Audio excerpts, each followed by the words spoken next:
What's good, everybody? It's your man, the myth, the legend, the voice, bringing you this week's timeout.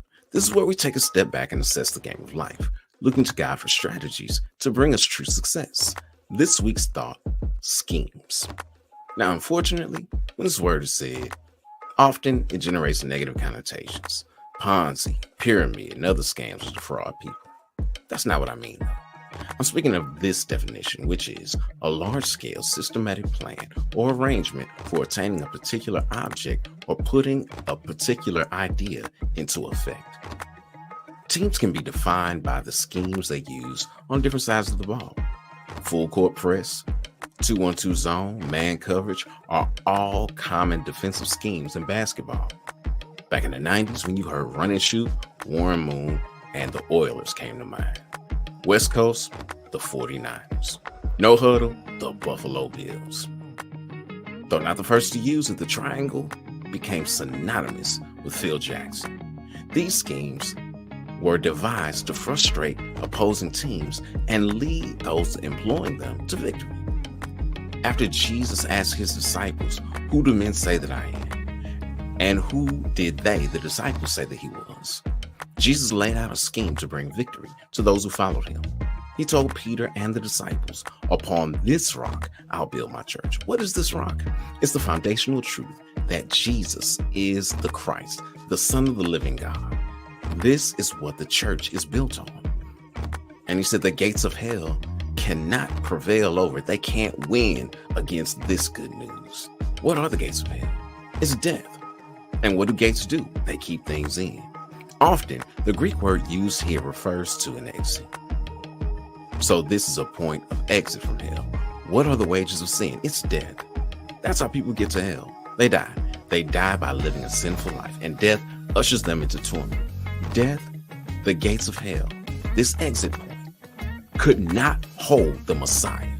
He got up on the third day. He went on the offensive against death and took its power. Okay, boys, how does this apply to my daily life? Satan is the op. He's a hater for real. He devises schemes to keep us away from what's best for us. Well, what is that?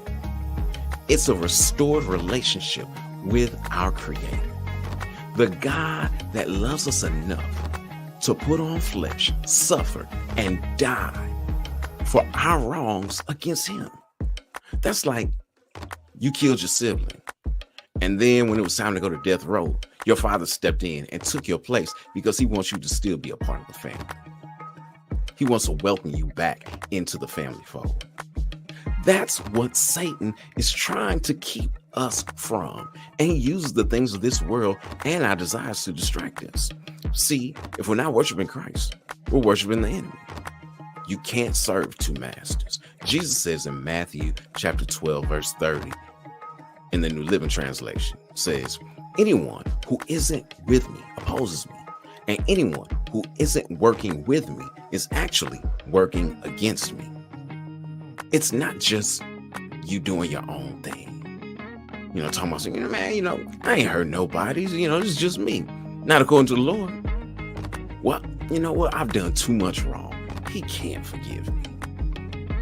I would say that that's not right. If he chose Peter, who denied him to his face after he told me he was going to do it, still did it, and chose him to be his mouthpiece, you're telling me that he can't forgive you?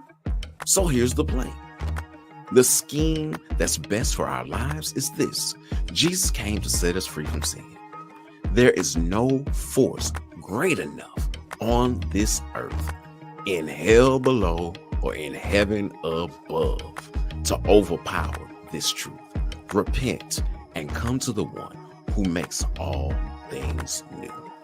It's your man, The Voice, with this week's timeout. All right, time to get back in the game of life. Until next week, ready, break.